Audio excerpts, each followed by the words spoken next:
une anthologie des lectures des paroles de Dieu Tout-Puissant.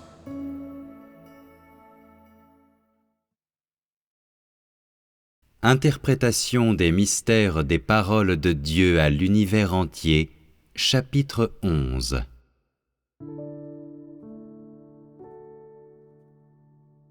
Pour l'homme, à l'œil nu, il ne semble pas y avoir de changement dans les déclarations de Dieu au cours de cette période, ce qui est dû au fait que les gens sont incapables de saisir les lois que suit Dieu quand il parle, et ne comprennent pas le contexte de ses paroles. Après avoir lu les paroles de Dieu, les gens ne croient pas qu'il y ait de nouveaux mystères dans ces paroles. Ainsi, ils sont incapables de mener des vies qui sont extraordinairement fraîches.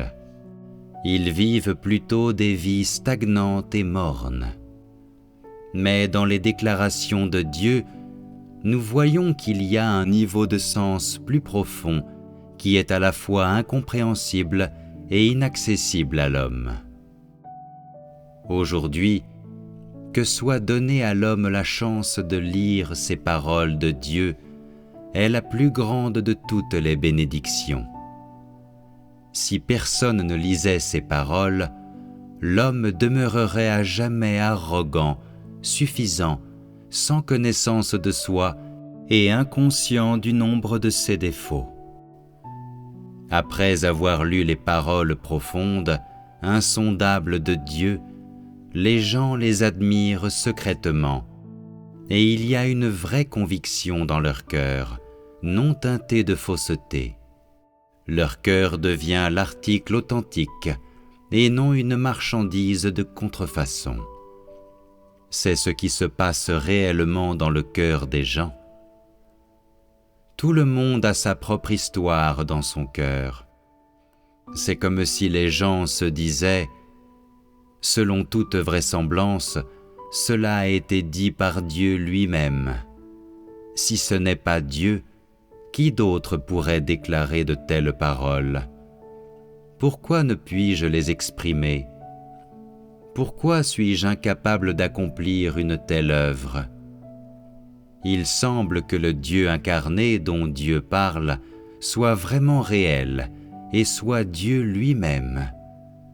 Je ne douterai plus. Autrement, il se peut fort bien que lorsque la main de Dieu arrive, il soit trop tard pour des regrets. C'est ce que la plupart des gens pensent dans leur cœur. Il est juste de dire qu'entre le moment où Dieu a commencé à parler et aujourd'hui, tous les hommes auraient abandonné sans le soutien des paroles de Dieu. Pourquoi dit-on que toute cette œuvre est accomplie par Dieu lui-même et non par l'homme? Si Dieu n'avait pas utilisé les paroles pour soutenir la vie de l'Église, tout le monde aurait disparu sans laisser de traces. N'est-ce pas la puissance de Dieu? Est-ce vraiment l'éloquence de l'homme? S'agit-il des talents particuliers de l'homme? Absolument pas. Sans analyse, aucun homme ne connaîtrait le type de sang qui coule dans ses veines. Il n'aurait pas conscience du nombre de cœurs qu'il a ou du nombre de cerveaux, et il penserait connaître Dieu. Ne sait-il pas qu'il y a encore de l'opposition dans ses connaissances? Il n'est pas étonnant que Dieu dise « Toute personne dans l'humanité devrait accepter d'être observée par mon esprit, devrait inspecter minutieusement chacune de ses paroles et actions, et en outre devrait prêter attention à mes œuvres merveilleuses. » On peut donc voir que les paroles de Dieu ne sont pas sans fondement et sans but. Dieu n'a jamais traité un homme injustement. Même Job, avec toute sa foi, n'a pas été abandonné. Il était aussi analysé et n'avait nulle part où se cacher de sa honte. Et cela ne dit rien des gens d'aujourd'hui. Par conséquent, Dieu demande alors immédiatement : comment vous sentez-vous au moment de la venue du règne sur terre ? La question de Dieu importe peu, mais elle laisse les gens perplexes. Que ressentons-nous ? Nous ne savons toujours pas quand le royaume arrivera. Alors, comment pourrions-nous parler de sentiments ? Qui plus est, nous n'avons pas la moindre idée. Si je devais ressentir quelque chose, ce serait de l'étonnement et rien d'autre. En fait, cette question n'est pas le but des paroles de Dieu. Par-dessus tout, cette seule phrase « Quand mes fils et mon peuple remontent vers mon trône, je commence officiellement le jugement devant le grand trône blanc » résume l'évolution du domaine spirituel en son entier. Personne ne sait ce que Dieu veut faire dans le domaine spirituel en ce temps-ci, et ce n'est qu'après que Dieu déclare ces paroles que se produit un faible réveil chez les gens. Parce qu'il y a différentes étapes dans l'œuvre de Dieu à travers l'univers varie également. Pendant ce temps, Dieu sauve premièrement les fils et le peuple de Dieu, ce qui veut dire que, menés paître par les anges, les fils, ainsi que le peuple de Dieu, commencent à accepter d'être traités et brisés. Ils commencent officiellement à dissiper leurs pensées et leurs notions et à dire au revoir à toute trace de ce monde. En d'autres termes, le jugement devant le grand trône blanc dont parle Dieu commence officiellement. Parce qu'il s'agit du jugement de Dieu, Dieu doit faire entendre sa voix, et bien que le contenu varie, l'objectif est toujours le même. Aujourd'hui, à en juger par le ton avec lequel Dieu parle, il semble que ces paroles s'adressent à un certain groupe de gens. En fait, avant tout, ces paroles abordent la nature de l'humanité tout entière. Elles percent directement jusqu'à la moelle épinière de l'homme.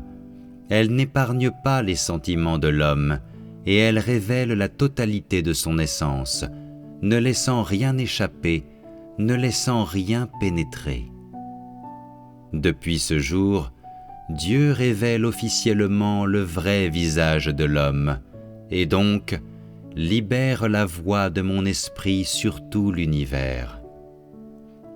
L'effet qui est finalement obtenu est ceci. Grâce à mes paroles, je vais purifier toutes les personnes et toutes les choses parmi tout ce qui est au ciel et sur la terre, de sorte que la terre ne sera plus souillée et débauchée, mais un saint royaume. Ces paroles décrivent l'avenir du royaume qui est entièrement le royaume du Christ, juste comme Dieu l'a dit. Tous les fruits sont bons, tous les fermiers sont diligents. Naturellement, cela se produira partout dans l'univers et ne se limitera pas seulement à la Chine. C'est seulement quand Dieu commence à parler et à agir que les gens le connaissent un peu dans leurs notions. Au départ, cette connaissance n'existe que dans leurs notions, mais avec le temps, les pensées des gens deviennent de plus en plus futiles et impraticables par les êtres humains. Ils finissent donc par croire tout ce que Dieu dit, au point de créer une place pour le Dieu concret dans leur conscience. C'est seulement dans leur conscience que les gens ont une place pour le Dieu concret. En réalité, cependant, ils ne connaissent pas Dieu et ne disent que de vaines paroles. Pourtant, comparativement au passé, ils ont fait d'énormes progrès, bien qu'il y ait encore une grande différence entre le Dieu concret lui-même et celui auquel ils croient. pourquoi Dieu dit-il toujours « Chaque jour, je marche parmi le flux incessant de personnes, et chaque jour, j'opère dans chaque homme. » Plus Dieu dit de telles choses, plus les gens peuvent les comparer aux actions du Dieu concret lui-même d'aujourd'hui, et ils peuvent donc mieux connaître le Dieu concret dans la réalité.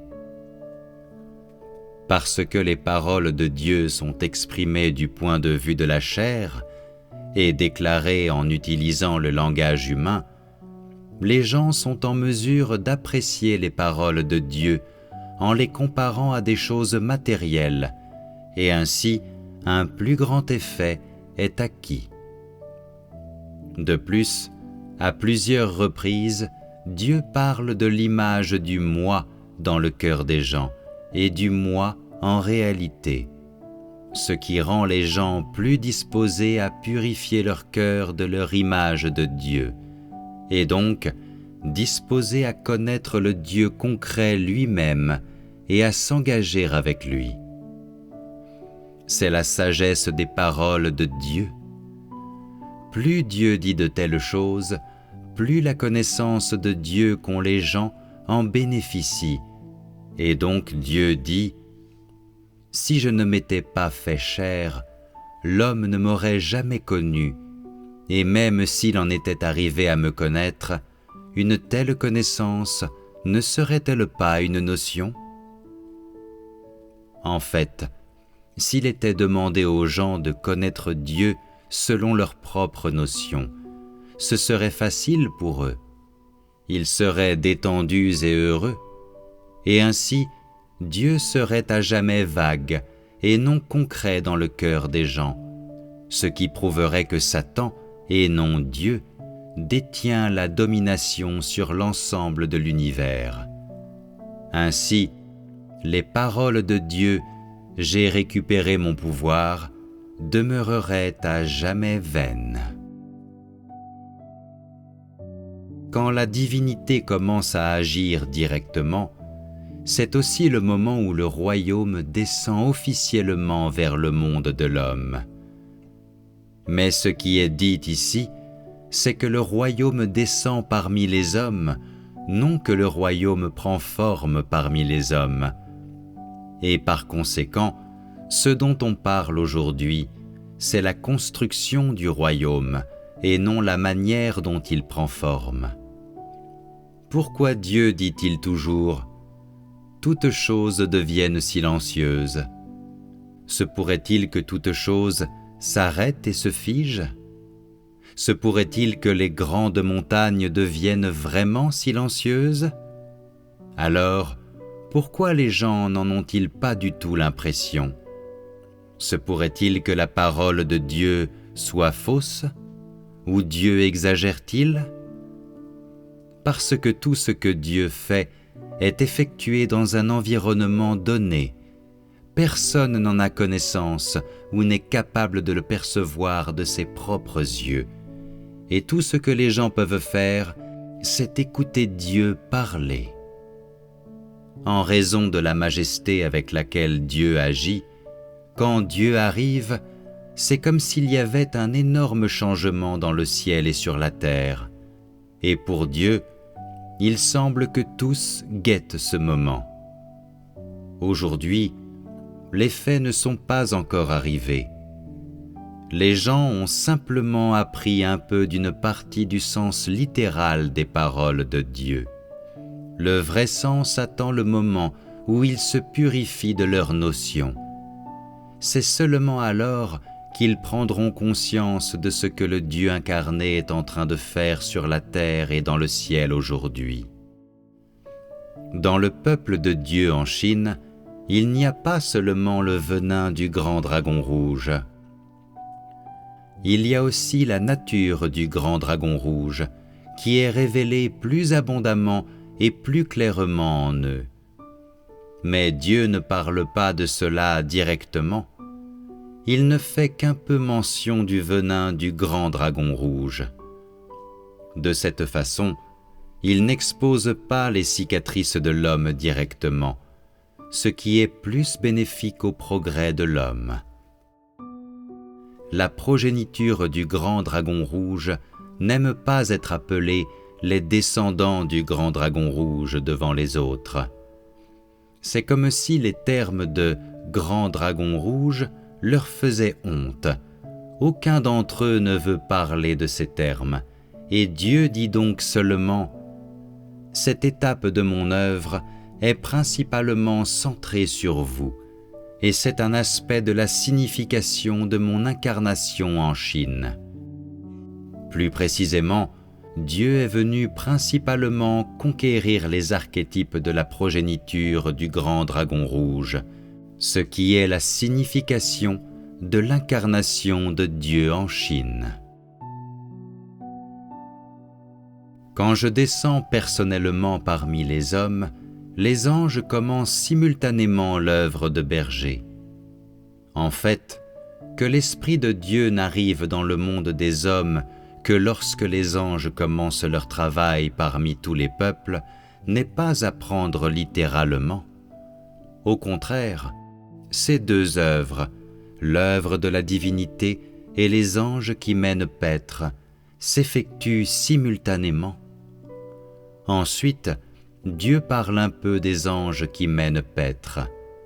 Quand il dit « Tous les fils et tout le peuple ne reçoivent pas seulement les épreuves et les soins des bergers, mais sont aussi capables de voir, de leurs propres yeux, l'apparition de toutes sortes de visions.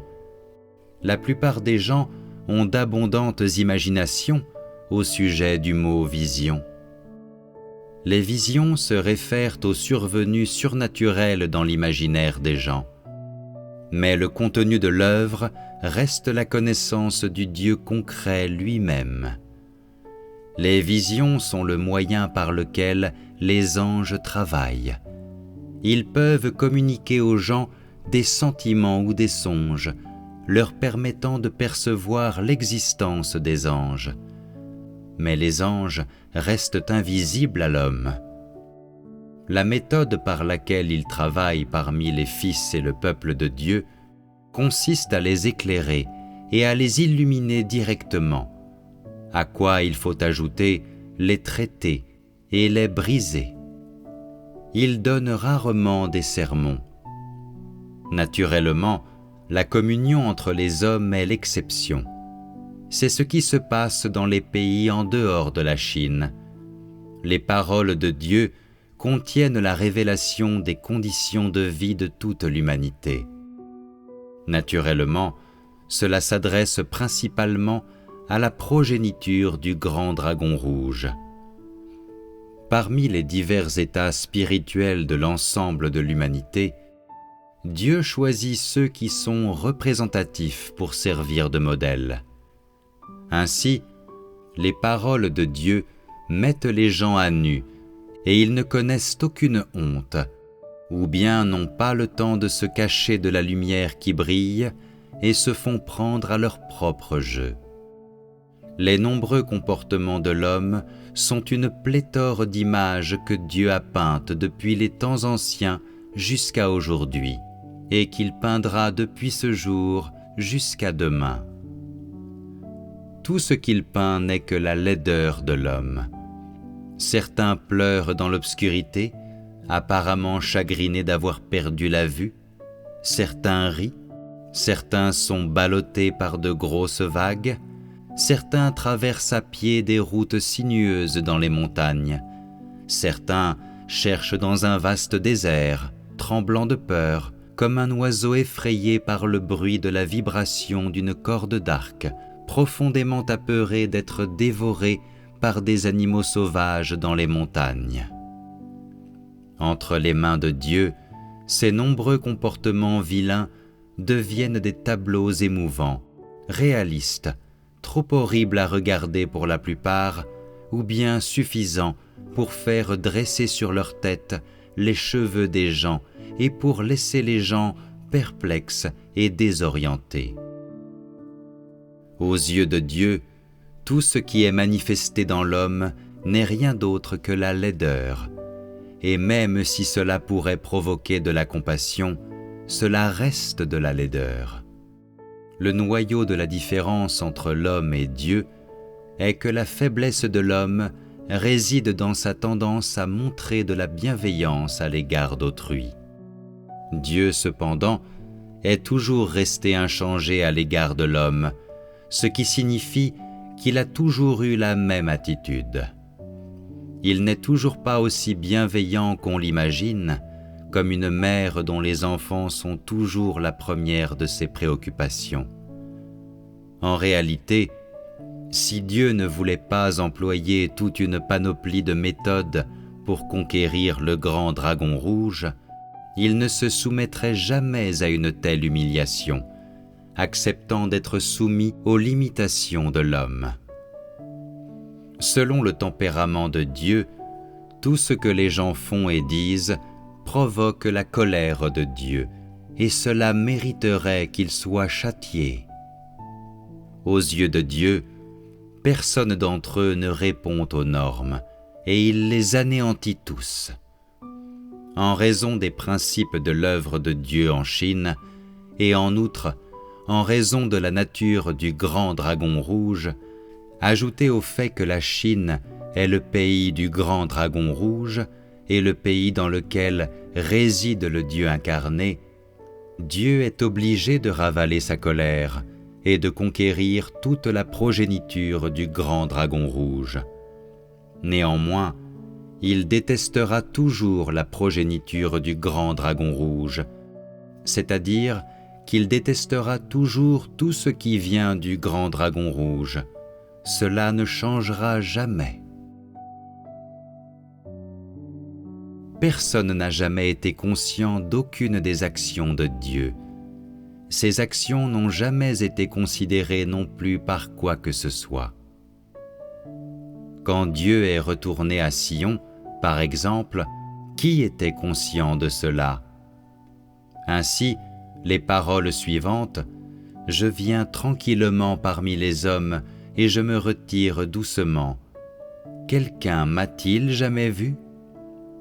montrent que l'homme manque en effet de la faculté d'accepter les faits du domaine spirituel.